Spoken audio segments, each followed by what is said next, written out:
I greet you in Jesus' precious name. It is Sunday morning, the 13th of October, 2024, and this is your friend, Angus Buchen, with a thought for the day.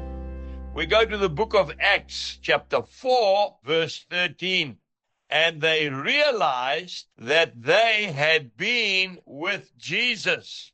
Now, according to C.H. Spurgeon, the great preacher, he said, as Christians, we should be a striking resemblance to Jesus Christ.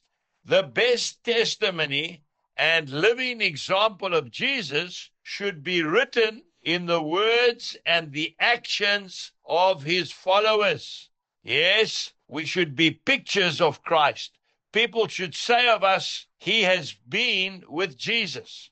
His speech, his actions, and most of all, the love that pours out from him.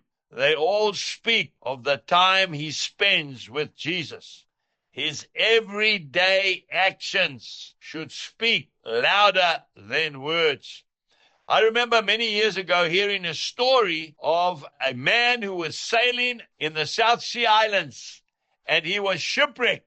He was a missionary, and the local islanders found him, and they gave him some refuge.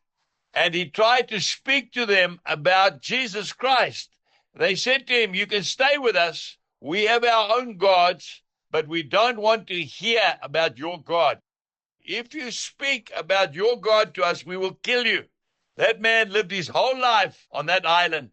Many, many years later, another group of missionaries arrived at the island. And the tribesmen welcomed them, and they sat down, and they had a big talk together. And the missionaries started to tell them about Jesus, about the gospel of Christ. And the islanders didn't seem surprised. And they asked the islanders, have you heard of Jesus before? Have other people been to the island and preached? They said, no. Well, how is it you're not surprised by the miraculous story of the life, the crucifixion and resurrection of Christ? They said, no, we're not surprised at all because he used to live here.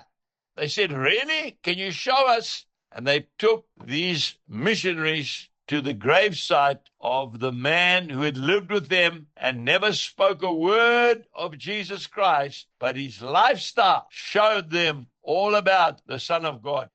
Today, let our words not be many, but let our lifestyle speak of the love of Christ. Jesus bless you and goodbye.